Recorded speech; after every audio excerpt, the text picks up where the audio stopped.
Voilà le parcours. On découvre le parcours avec, vous en avez l'habitude maintenant, la partie départ, la petite boucle bleue. Nous aurons ensuite deux moyennes boucles avec ce tracé rose. La première puis la deuxième dans la foulée. Et enfin on partira ensuite sur la troisième, la grande boucle, la dernière grande boucle. Matérialisée en vert, ici vous le voyez à l'écran, avec le passage des 3 buts notamment ici et le retour pour aller chercher la ligne droite d'arrivée. 7800 mètres au programme. Et à nos côtés, pour vivre cette course des juniors, Patrice Gergès, le directeur technique national. Bonjour Patrice. Et bienvenue avec nous sur le streaming de la chaîne YouTube de la Fédération française. Alors, c'est toujours important d'avoir le directeur technique national sur les championnats de France de cross. Pour ceux qui étaient là à la conférence de presse, on a entendu dire que c'était le passage obligé pour les championnats du monde dans 2 semaines à Russe. Est-ce que vous pouvez expliquer ça à nos auditeurs d'aujourd'hui ? Le principe, c'est que les championnats du monde qui ont lieu à Russe ne qualifieront que des athlètes qui sont présents ici et surtout des athlètes qui sont sur le podium. Après, on verra si on complétera en fonction de la densité pour envoyer une équipe aux côtés des meilleurs individuels. Ça, c'est toujours effectivement des discussions à avoir entre les entraîneurs nationaux, la direction technique. Les favoris, on a été habitués, on a peut-être été mal habitués ces dernières années avec cette catégorie junior. Pendant 3-4 ans, on avait une génération exceptionnelle qu'on va retrouver sur les cross-court, cross-long tout à l'heure. On a quand même quelques beaux athlètes à venir pour l'équipe de France dans cette course junior. Oui, au championnat d'Europe, on a vu quand même que les juniors étaient à la porte du podium. Ouais. Donc c'est vrai que c'est pas la génération précédente dans laquelle il y avait Jimmy et les autres qui ont gagné en espoir et qui dominent au niveau Europe. Mais on a une belle équipe qui est en train de grandir et peut-être que les championnats du monde permettront à ces athlètes de passer un cap pour rejoindre leurs aînés. C'est ce qu'on espère tous. Et après, il y a ce grand... On revient sur le côté direction technique nationale. En parallèle, là, on a des podiums par équipe des catégories cadets. Donc ça, c'est toujours des choses sympas à voir. Le grand écart entre la salle, le cross, une saison en plus un peu particulière avec, on vient de la voir cette semaine, les minima pour les championnats du monde qui ont lieu très très tard. Comment une DTN s'organise pour une saison comme ça ? Parce que c'est vraiment compliqué, c'est compliqué c'est très à gérer. Compliqué et je pense qu'on se complique nous-mêmes notre organisation. Je pense qu'on devrait arriver, et ça c'est un des travaux qu'on a collectivement, c'est de redonner un peu d'oxygène à cette saison. Parce que la saison de cross est presque trop longue, avec des championnats d'Europe début décembre et des championnats de France début mars, avec un championnat du monde fin mars. Donc ça tire en longueur. Au milieu, il y a la saison sur piste, et certains athlètes font aussi de la piste en salle. Donc je pense qu'on a besoin de gagner en oxygène, et comme en 2021, la Fédération internationale va mettre ses championnats du monde fin février, on risque de décaler un tout petit peu les saisons et de resserrer, et d'avoir une saison claire de cross et une saison claire en salle. Eh ben, merci pour ces éclaircissements. On se retrouve, Olivier, avec le départ des juniors. Effectivement, le départ des juniors qui vient d'être donné à l'instant. Alors, on est parti relativement vite, j'ai l'impression, Alex. Alors, est-ce qu'on a peut-être affaire à des athlètes adeptes de ce qu'on appelait, quand moi je courais, du départ photo ? Alors tu as couru, c'est vrai, effectivement. Il faut le rappeler. C'est important, il y a quelques années de moins cela. de 20 ans peuvent moins connaître. Il fallait être breton pour te connaître peut-être. Surtout sur ces terrains-là. Ah là, effectivement, on a un départ. Alors on va regarder un petit peu la physionomie. On va dire on est finalement mitigé entre un départ rapide et un départ où on se regarde encore un petit peu. Patrice, c'est important parce qu'on le disait ce matin, en général sur les catégories de jeunes, de plus jeunes, de cadets, de minimes, on part très rapidement, on part à fond. Et finalement, on s'est aperçu avec Maryse Le Gallo ce matin, on en parlait, qu'on était plus un peu sur la réserve, on va dire. Est-ce que c'est le travail des coachs qui fait qu'aujourd'hui aussi on se dit attention, le cross c'est dur, c'est long, les conditions climatiques sont aussi difficiles? Je pense que le parcours aide aussi à la stratégie. Et donc là, on a un parcours qui est fatigant, qui use au fur et à mesure. Il y a une zone sablonneuse aussi qui vient alourdir un peu les jambes.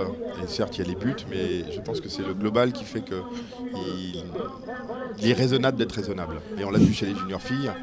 Il y en a qui étaient un peu aux avant-postes sur la première partie et on les a vu tout doucement glisser vers l'arrière. Et pour rebondir sur ce que dit Patrice, effectivement, on a beaucoup parlé des buts en se disant voilà, c'est là que les championnats vont se gagner, vont se jouer. Finalement, depuis ce matin, on a l'impression que Manon Trapp, par exemple, elle est partie sur une partie plane tout à l'heure. C'est relativement surprenant, une partie en ligne droite, même pas avec des courbes, même pas à un pied de but. C'est quand même assez surprenant aujourd'hui. Finalement, on est en train de se dire que la physionomie du cross était peut-être en train de changer aussi. Oui, et puis ce qu'on ne peut pas voir à l'écran, c'est le vent. Il y a du vent aussi qui vient rendre la tâche encore plus difficile. Donc il y a ces zones très boueuses, ces buts qui cassent un peu les pattes, où on ne peut pas prendre de vitesse pour les franchir, des zones sablonneuses qui viennent alourdir un peu les jambes, et le tout avec un vent de face à un moment donné. Et c'est là qu'elle a mis une petite accélération. Et on le voit avec les oriflammes, effectivement, là, vent de côté pour les garçons là. Alors, si on doit détacher un favori, c'est celui qui avait terminé champion de France l'an passé, Étienne Daguinos de l'US Talence, qui est à nouveau aux avant-postes. Il était junior première année l'année dernière. Et quel numéro il nous avait fait d'ailleurs à Plouay, à finir avec presque une minute d'avance, c'était extrêmement impressionnant. Forcément, en tant que DTN, là, ces jeunes, on le répète depuis tout à l'heure, mais ces juniors, on a un œil hyper attentif et on prépare l'avenir 2024-2028. Oui, il faut être attentif, il faut les accompagner à ne pas chercher à être obligatoirement les meilleurs juniors du monde, mais peut-être un jour les meilleurs du monde. Et ça, c'est le plus difficile dans la construction des athlètes, parce qu'il est facile quand on est entraîneur avec des jeunes comme ça, il suffit de multiplier la charge de travail par 2 et on a quelqu'un qui va être vite devant. Sauf que derrière, quand on doit augmenter son niveau d'entraînement pour pouvoir atteindre le niveau mondial chez les seniors, il n'y a pas assez de réserve derrière. Donc c'est là où nous, notre rôle, c'est aussi d'accompagner les entraîneurs pour qu'ils soient bien en phase avec la construction de l'individu. Et on en parlait, il est devant, Étienne Daguinos. Il a mis les lunettes de soleil, il t'a écouté tout à l'heure, il a vu que le soleil apparaissait. Il est de Gironde tout simplement, donc voilà, il y a sans doute un rapport qui fait que Étienne Daguinos, effectivement, qui prend la course à son compte. Ouais. Avec ce passage des buts, on voit les couleurs strasbourgeoises juste derrière dans la foulée. Alors on est en train de faire un travail de pression, Patrice. On va essayer d'égrener un petit peu ce groupe en disant voilà, on va se retrouver à une quinzaine grand max devant. Oui, il y a une belle densité. Il y a une densité chez les juniors qui est intéressante. Maintenant, on l'a vu au championnat d'Europe, il manque un petit truc pour que ça bascule vers le très haut niveau. Mais au moins, il y a cette volonté, il y a ce niveau dense qui permet justement, dans la confrontation directe, d'élever à chaque fois son niveau et son engagement. Donc c'est ça qui est intéressant aussi chez les juniors, c'est de pouvoir les réunir régulièrement et de faire en sorte qu'ils aient envie ensemble de progresser. Oui, c'est ce qu'on a vu chez les espoirs au championnat d'Europe. Exactement, c'est cette génération d'espoirs qui à chaque interview rappelle que le groupe est plus important, qu'ils sont une dizaine à pouvoir être dans l'équipe et que quand il y en a un qui arrive qui n'était pas là avant, c'est comme s'il était là depuis X années. L'état d'esprit dans l'équipe de France, que ce soit chez les jeunes ou chez les seniors, c'est primordial. Tout à fait. Et surtout quand il y en a un qui n'est pas là, on ne l'oublie pas. Oui. C'est ça qui est important, c'est-à-dire que les athlètes ne sont pas des Kleenex. Voilà, ils font partie d'une famille et voilà. Moi j'ai tendance à avoir un regard très paternel, on va dire, et donc d'avoir ce côté un peu famille. Mais c'est vrai que je pense que c'est ça aussi qui rend fort une équipe de France, c'est cette solidarité et cette envie d'avoir quelque chose de commun et une ambition commune. En tête, là, c'est l'attaque de Baptiste Patro de l'Athletic Club Brétilien. Pour ceux qui ne connaissent pas les Brétiliens, ce sont les habitants de l'Ille-et-Vilaine. Et il avait remporté l'interrégion Normandie-Bretagne. Donc, il décide d'attaquer très très sèchement dans cette partie en ligne droite. Et ça étire fatalement le peloton derrière. Étienne Daguinos qui reste attentif et qui ramène tout le monde sur le porte-bagages assez tranquillement. Et là, on voit le fameux passage du guet qu'on a vu depuis le début de l'année. Ça, c'est une vraie nouveauté. On n'avait jamais eu un truc comme ça. Ouais, c'est très bien. En plus, ils l'ont fait à la bonne profondeur pour pas que ce soit impossible à traverser. Ouais. Et là, il y a le directeur général de la Fédération européenne qui est là et qui apprécie énormément ce passage. Ouais. Tant mieux pour la fédération, tant mieux pour l'organisation qui a pensé à ce passage-là. C'est un très beau cross en tout cas. Ouais. Et alors on a tous entendu parler des crosses sur hippodrome, c'est pas vraiment des crosses, etc. Et depuis qu'on est là, tous nos intervenants, tous ceux qui sont venus à ce micro, nous répètent non, là il n'y a pas de tout possible, c'est un vrai beau parcours de cross. Et quand on nous parle de but artificiel, des fois on se dit c'est un petit raidillon. Ouais. Là ils n'ont pas fait mine. Là, c'est des vrais buts. Et surtout, il y a ce qui rend un peu difficile le cross, c'est pas simplement des raidillons ou des longues lignes droites. C'est aussi le fait qu'il y ait des relances, des virages un peu serrés, qui fait qu'à chaque fois, on est obligé de remettre de l'énergie. Et je pense que ça contribue à rendre le cross attractif. Patrice, on a aussi, on le disait tout à l'heure, de nombreux beaux crosses en France. On a la chance d'avoir de grands crosses, même s'il y a une sélection qui a été faite il y a une quinzaine d'années notamment. On a encore l'Acier, on a encore le cross du Sud-Ouest à Gujan, le Maine Libre du côté d'Allonne, la référence aussi depuis de nombreuses années, Ouest France par exemple. Est-ce qu'on a des projets également à venir sur des organisations internationales, notamment peut-être des Europes, des mondiaux? Non, pas à court terme. Pas à court terme. C'est vrai que là, la fédération, nous sommes plutôt concentrés sur la réussite des championnats d'Europe à Charletti. Et ça mange beaucoup d'énergie.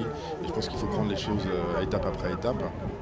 Mais c'est vrai que ce sera intéressant. On a vu que les championnats d'Europe hier avaient été appréciés. Mais on a vu aussi les limites du parcours hier.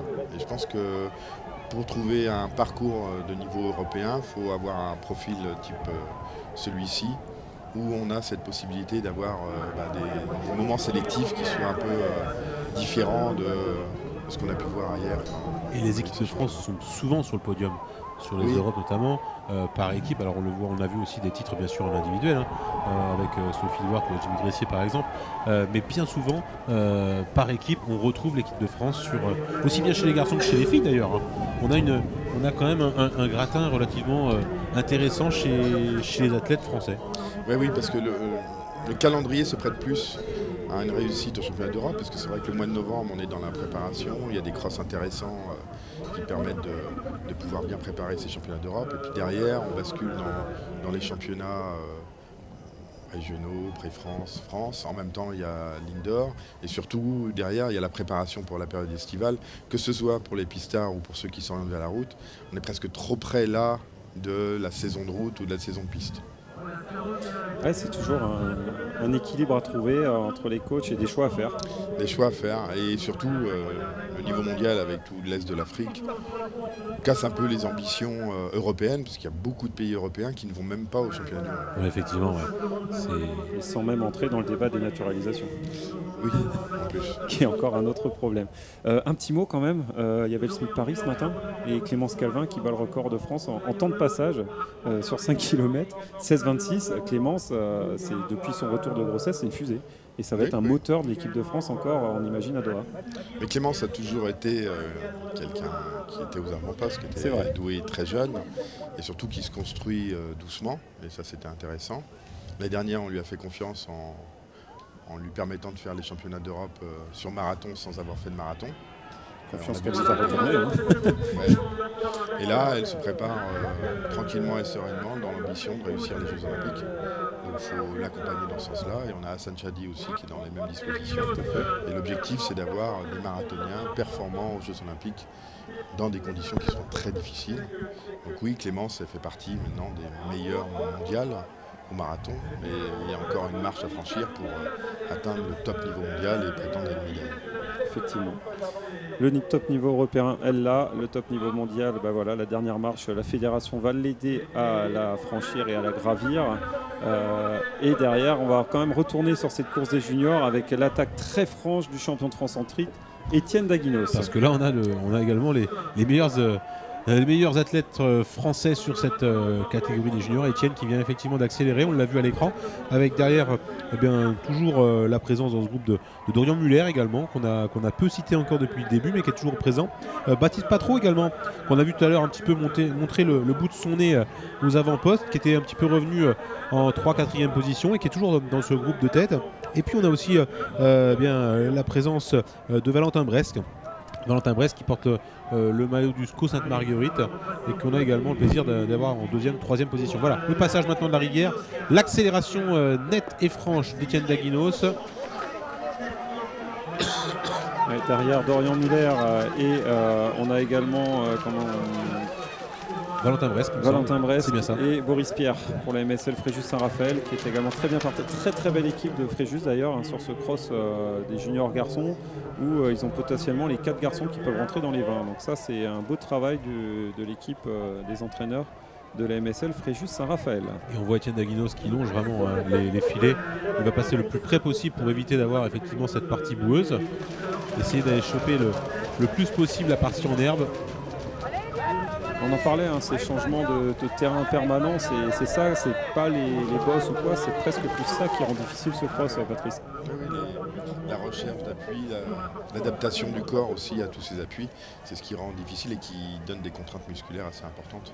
On vient de voir passer Baptiste Guyon qui avait remporté la course chez les cadets l'an passé, qui est aux avant-postes également, et on va continuer de dérouler ce peloton pour que vous puissiez apprécier tous les coureurs de ce peloton junior. Voilà, avec toujours la possibilité qui nous est offerte d'avoir d'un côté la tête de course avec Étienne Daguinos et de l'autre côté la suite du peloton, comme vous l'avez actuellement sur l'écran. Étienne Daguinos très à son aise, qui réédite tout simplement sa partition de l'an passé. Ouais, il est vraiment au top niveau, il le sait. Il a contrôlé. C'est un garçon très intelligent parce qu'on l'a vu tout à l'heure aux avant-postes, ne pas forcément se montrer tout de suite en première position. Ouais. Et puis derrière, on s'est aperçu qu'il revenait au fur et à mesure sur les premiers postes, aux premières places. Et puis maintenant, qu'il vient d'accélérer, voilà, il a plus de questions à se poser.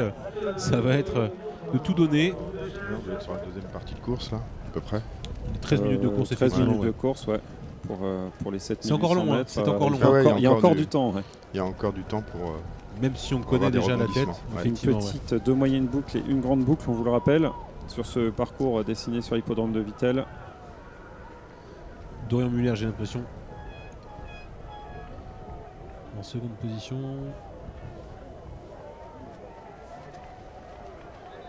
Et on continue de voir ce peloton. Étienne Daguinos toujours en tête. Et c'est Baptiste Guyon de la Romorantin qui est en deuxième position.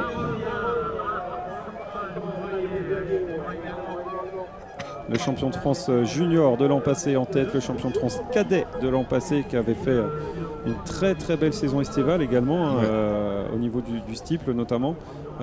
Baptiste Guyon qui avait été très costaud hiver comme été et qui a eu une saison plutôt intelligente parce qu'il n'a pas couru cet automne pour se reposer tout simplement. Tout à fait. Et il avait eu une saison qui a tiré en longueur aussi puisqu'il était en JOJ. Qui était en octobre, ouais, voilà.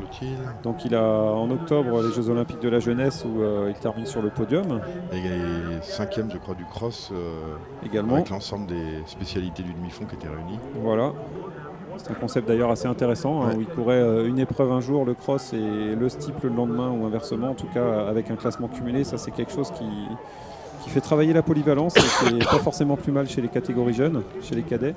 Et on le retrouve après sa coupure, il a repris tranquillement par les championnats de début de saison civile et on le retrouve en train de monter en puissance sur ces championnats de France. Patrice, petite question, là. On voit Étienne avec les lunettes de soleil, alors c'est pas pour le soleil aujourd'hui à Vittel, c'est stratégique, c'est pour éviter d'avoir de croiser le regard des autres peut-être. Ouais, le soleil les lunettes de soleil c'est aussi apaisant quand on court. Ça permet aussi de se concentrer différemment, d'être un peu plus centré sur soi-même. Ça peut être aussi à l'inverse avec aujourd'hui la boue ou avec la pluie notamment un problème. Je ne sais pas si c'est vraiment un problème quand on court d'avoir un peu de. C'est peut-être moins un problème quand on est devant. Ouais, il n'y a pas trop d'éclaboussures là dans le peloton. Après c'est peut-être la buée qui peut être gênante.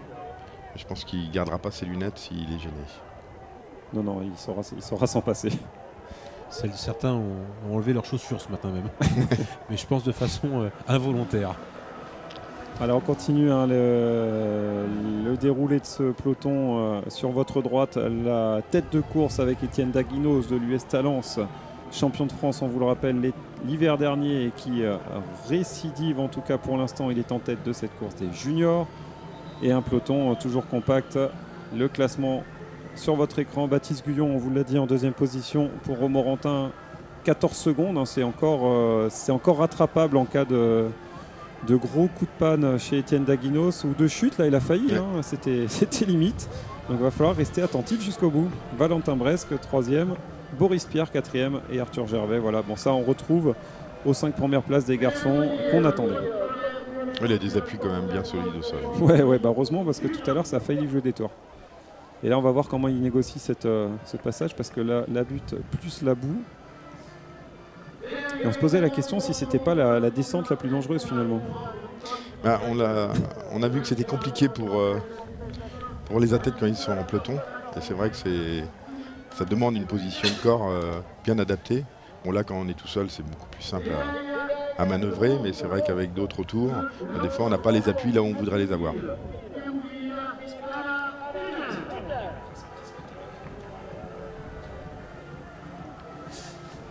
Le cross junior, on en est à 17 minutes, presque 30 secondes, 7800 mètres à parcourir. Et donc, Étienne Daguinos parti très très rapidement. Et pour l'instant, seul Baptiste Guyon essaye, et on dit bien essaye, de s'accrocher. Et il me fait mentir. Il y a un petit peloton. Voilà, le petit peloton qui s'est regroupé. Bah non, voilà, Baptiste Guyon, il s'était caché sur le côté. Et derrière le peloton avec Boris Pierre, Valentin Bresque, Arthur Gervais, tous ces garçons qu'on attendait aux avant-postes.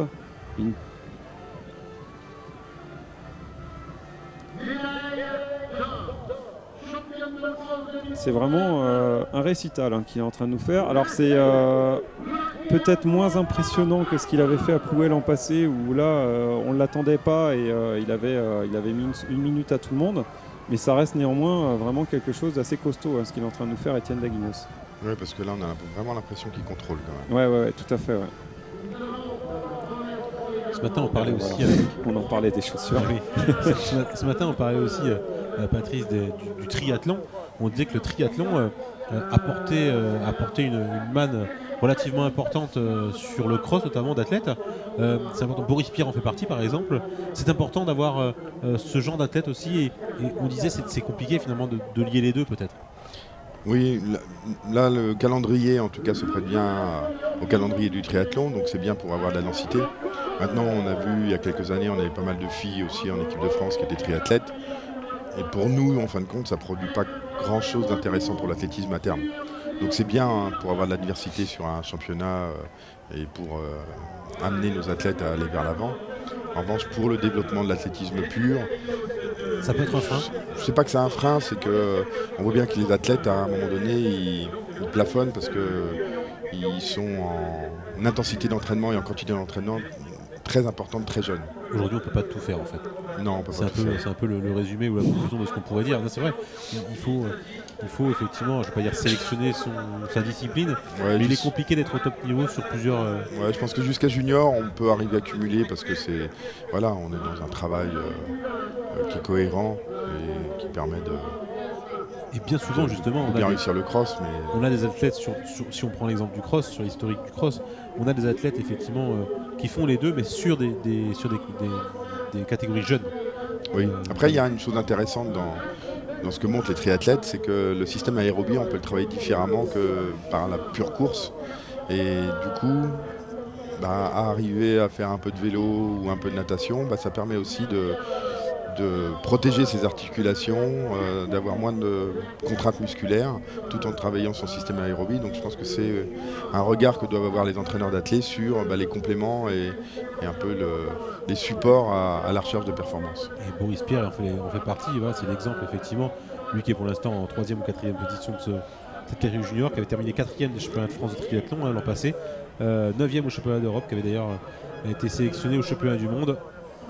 Et vice-champion de France l'hiver dernier derrière Étienne Daguinos de cross. Et Boris Pierre qui avait été d'ailleurs champion de France cadet, il me semble, à Saint-Galmier. Il faudrait le vérifier, mais peut-être que Patrice pourrait... Non. Ma mémoire ne va pas jusque-là. On va le vérifier. On ira le vérifier. Sur les résultats des crosses. Et ceci dit, c'est des garçons qui pour l'instant dans les catégories jeunes cumulent triathlon et athlé. À un moment donné, il faudra faire un choix. On l'a bien compris. On a vu, on en parle quand même rapidement, on a vu le podium des juniors filles tout à l'heure en parallèle avec la vraiment très très belle démonstration de Manon Trapamo. Un mot là-dessus? Ouais, c'était vraiment une très belle course en tout cas, intéressante à observer. Et qui me rassure un peu sur les juniors. Parce que c'est vrai que c'est toujours pas le plus simple cette catégorie chez les filles, parce qu'il y a beaucoup de modifications hormonaux et qui fait que celles qu'on voyait en avant un peu en cadette, elles ont du mal 1 ou 2 ans. Donc cette catégorie junior est un peu une transition des fois négative, mais on peut revoir des athlètes revenir après quand elles sont espoirs. Donc c'est intéressant de voir un peu ce qui se passe. Et puis c'était une course qui illustre bien aussi l'esprit du cross, dans le sens où on avait une routarde, une coureuse de 10 bornes, qui gagne, et derrière c'est une coureuse de 800-1500. Ah oui, c'est la mixité du cross, c'est ce qu'il faut arriver à remettre encore plus au goût du jour, et je pense surtout aux cadets, parce que je pense que c'est les fondations de toutes les spécialités du 800 jusqu'au plus loin. Et je pense qu'il est bon de faire un peu plus de cross. Ça Voilà. c'est quelque chose. Je pense qu'on a tous ceux qui ont une licence d'athlète un jour ont participé au moins à un cross, et ça leur a forcément apporté quelque chose. Donc, voilà. Ça apporte à tous les moments, et moi je suis persuadé que ça apporte une chose essentielle, c'est la compréhension de soi-même. Parce qu'à un moment donné, même si on est en peloton, il y a quand même une réaction du corps qui fait qu'on se sent un peu des fois en difficulté, et on retrouve des moyens, des ressources pour continuer. Et ça c'est important, cette compréhension qu'à un moment donné, si la tête décide de quelque chose, on peut peut-être arriver à faire autre chose. On va revenir sur la course, Patrice, avec Étienne Aguinos aux avant-postes. Alors il a creusé l'écart, on l'a vu tout à l'heure, il contrôle maintenant, semble-t-il. On est dans la dernière boucle, et on va effectivement scruter tout de suite derrière je ne vais pas dire les places d'honneur, mais en tout cas les places pour aller chercher la médaille d'argent et la médaille de bronze, semble-t-il. Étienne qui relance maintenant, on le voit dans la partie en serpentin, et qui va attaquer donc le passage de la butte. Et là on se dit que c'est celui qui est en tête des juniors qui a cette allure-là. Ouais. C'est une partie qui a l'air très très très compliquée, parce que les appuis sont très lourds, très, très compliqués à effectuer, et même Étienne qui pour l'instant est très largement en tête, on l'a senti presque en difficulté. Et on a presque 25 minutes de course, donc ça aussi ça joue. En plus. Donc on ose imaginer ceux qui sont partis trop vite, comment ils vont passer là-dedans. Et oui, c'est ce que j'évoquais au tout début, le côté il faut être raisonnable. Voilà. Une nouvelle manière d'apprendre sur soi-même. Ouais. On le voit là, Étienne Aguinos qui jette un petit coup d'œil à droite, qui va croiser ses concurrents directs. Il passe la deuxième butte. On n'a pas l'impression d'avoir de grandes difficultés lorsqu'on le voit sur son visage. Il n'a pas le visage trop marqué encore, même si l'allure effectivement est un petit peu plus lourde qu'au premier ascenseurs de course. Quand on est devant, les choses sont toujours un peu plus simples quand même. Oui. La troisième butte est difficile. Ouais. On a vu d'ailleurs, la première butte, il l'a passé presque plus simplement, on va dire, plus aisément. Et la répétition fait mal, fait très très mal. La répétition, les jambes lourdes. Et puis là, ce qu'il faut, c'est toujours être attentif à l'instant et pas déjà se projeter à la victoire. Parce que c'est dans ces moments-là qu'on fait des petites bêtises de dans placement, une descente, par exemple. Et on peut tout perdre sur une descente. Voilà. Ouais, parce que sur un terrain comme ça, la fatigue nerveuse, elle monte forcément plus vite. Ouais. Donc rester attentif, rester vigilant sur ses appuis, c'est quelque chose à pas négliger, même quand on est largement en tête. Même si effectivement il a aussi un peu d'expérience maintenant, Étienne. Oui. Il vient pas d'arriver effectivement sur le cross-country. Et il contrôle ses émotions, c'est une certitude, voilà, on le voit. Il relance encore une fois après la rivière. Il n'y a plus de questions à se poser là. Non, ce sera intéressant de le voir l'année prochaine avec un Jimmy qui sera Espoir 3 et lui, si on les retrouve ensemble au championnat d'Europe. Étienne Daguinos. Non, mais ça va être intéressant de voir un peu cette... Jimmy Gressy a quand même passé un sacré cap, même s'il était déjà très très bon. Là, champion d'Europe de cross, plus la salle, plus les chronos qui vont avec. Tout à fait. C'est pour ça que ce sera intéressant de les voir dans la même équipe. Ah oui, c'est certainement. Non pas pour voir de la rivalité, mais plutôt que ça le tire encore plus vers l'avant. Baptiste Guyon en deuxième position, toujours. Ouais, la Morantin qui confirme tout le bien qu'on pense de lui. Ouais, qui fait sa petite course finalement. Il est Ouais. tout seul derrière, mais il se bat pour conserver sa place d'honneur avant l'arrivée. Et là, on va arriver justement dans cette dernière ligne droite et Étienne Daguinos qui va réaliser le doublé Junior 1, Junior 2 dans ces championnats de France de cross 2019 sur l'hippodrome de Vittel. Alors on va scruter derrière les places d'honneur, c'est important. Et on ira chercher le top 10 et le top 20 pour avoir une éventualité sur les classements par équipe.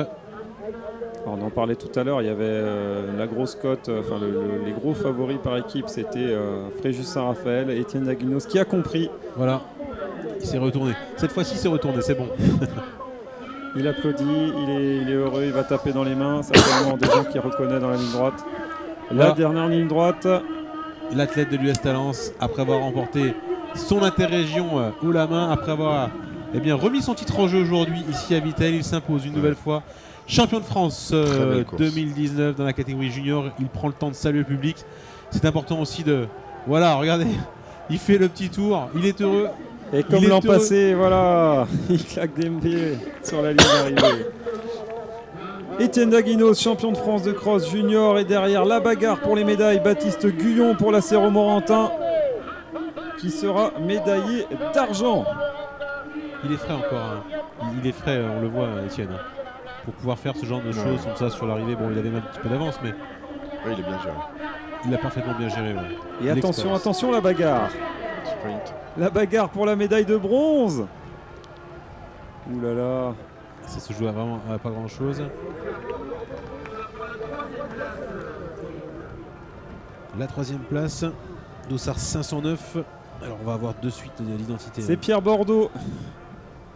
Alors les amis des Quais de Pauillac, c'est pas impossible que ce soit leur première médaille au championnat de France de cross. En tout cas, Pierre Bordeaux qui a fait une belle place d'ailleurs sur son interrégion. Il faudrait aller chercher la stat. On essaiera de regarder, tiens, on va se donner ça en défi dans les secondes qui arrivent.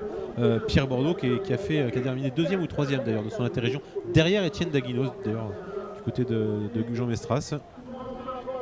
Et Romain Mingui juste derrière, Arthur Gervais 5e. Et Boris Pierre qu'on attendait peut-être un peu mieux comme Dorian Muller qui font quand même 6 et 7e. C'est loin d'être déshonorable.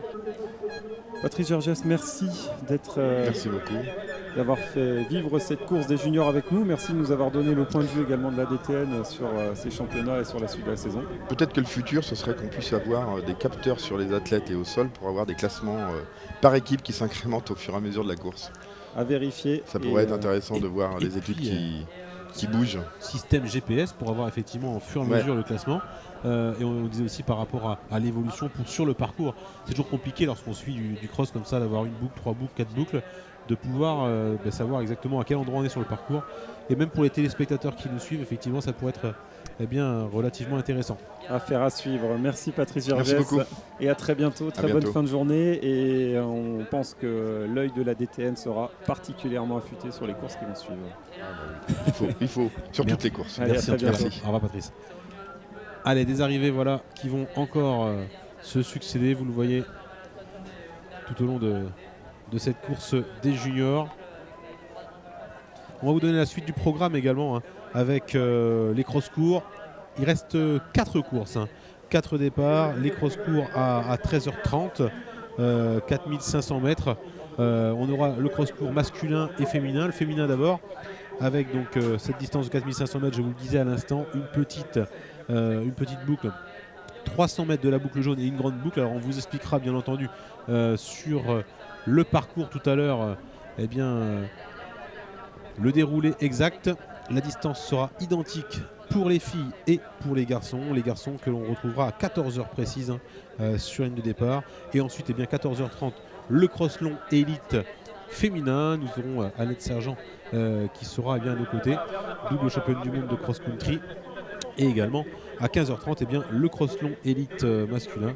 Et c'est Mehdi Bala qui nous rejoindra tout à l'heure aux alentours de 15h15, 15h20 pour commenter en direct cette course élite masculine.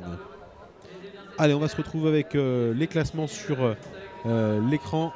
on va revenir dessus en le détaillant avec la victoire d'Étienne Daguinos, donc de l'US Talence, un petit peu plus de 27 minutes de course. Baptiste Guillon de la Cerro Morantin qui vient chercher une belle deuxième place. Pierre Bordeaux, très très belle place de Pierre Bordeaux qui vient chercher bien la médaille de bronze. Les amis du Quai de Pauillac. Et on va avoir de suite l'interview au micro de Jean-Jacques Godard, du vainqueur, champion de France en titre, Étienne Daguinos. Et voilà, avec Étienne, quelle course encore là, vraiment. Comme tout à l'heure avec Manon Trappe Boulogne, on n'a pas attendu les copains, t'es parti, fallait se dégager rapidement de ce bourbier. C'est ça, moi j'ai été dans l'optique de partir un premier kilo assez lentement parce que je suis pas un coureur de 15 donc ça me fait assez mal. Et au final c'est pas trop parti, heureusement le vent de face. Du coup ça a bien ralenti, ça m'a permis de récupérer sur le départ. Après j'en ai mis une petite pour voir qui était les plus forts aujourd'hui. J'ai compris que j'avais des bonnes jambes, donc j'ai préféré attendre un peu, sachant que la grande boucle, il y avait plus de boue, c'est là où je suis le mieux. Il y a quelqu'un qui a attaqué, qui a mis une grosse attaque. Personne n'a suivi, je me suis dit, bon, est-ce que c'est du bluff, est-ce qu'il est solide? Du coup, j'ai attendu vent de dos pour revenir. Et là, quand je me suis retourné, j'ai vu que ça avait du mal à suivre. C'est revenu un petit peu, et après, je me suis dit, allez, c'est l'année dernière, tu as gagné, donc c'est à toi de mener. C'est à toi de faire mal à tout le monde, et au final, au train, ça a sauté. Je vous cache pas que la dernière grande boucle, avec les lignes droites vent de face, c'était très très dur. Mais bon, avec tout le public, tout le groupe qui était là sur le bord, ça donne des ailes. Écoute Étienne, une analyse extraordinaire. Juste un mot maintenant parce qu'on va avoir les seniors cross-court, cross-long. Qu'est-ce qu'on peut dire sur le parcours? On a vu les copains aller à gauche, aller à droite, chercher les terrains, mais là maintenant, ça va être, il n'y a plus de sec. Hein. Ça va être un réel bourbier. On discutait avec Benjamin Malati et Quentin Guillon ce matin dans la chambre. On était là, est-ce que ça va tourner, est-ce que ça va pas tourner à la boue? L'année dernière, moi j'avais eu un parcours plutôt avec des passages en herbe à Ploué. Eux, 3 heures plus tard, ils n'avaient plus un pet d'herbe. Et là, rien que moi, ça commence à être difficile de trouver de l'herbe pour courir bien. Donc je pense que ça va être un réel chantier, mais c'est un vrai cross. La piste, c'est l'été, c'est pas l'hiver. Voilà, dernière parole rapidement, parce que tu as des analyses fantastiques, tu es complètement dans la lucidité. L'objectif pour cette année, pour cet été, ce sera quoi? Ça sera, je vais faire une prépa 3000-5000, parce que cette année aux Europes, il y a du 3000 et du 5000. Donc on ira aux 2 meetings de sélection, on verra ce que ça vaut. J'étais bien cet hiver. Je venais ici, je savais que j'étais un peu attendu, sachant que j'ai gagné l'année dernière. Donc je suis content parce que pour une fois, j'ai supporté la pression. Donc cet été, j'espère que ça va aller vite. Eh bien, écoute, c'est tout ce qu'on te souhaite. Bravo, fantastique analyse Étienne. Là, extraordinaire. Voilà, la lucidité des juniors. Voilà, eh bien l'interview d'Étienne Daguinos, champion de France junior pour la 2e année consécutive. On va revenir sur cette course junior. On va regarder effectivement le déroulé et puis on se retrouve dans quelques instants. Regardez ces belles images concoctées par nos amis de Stop & Go.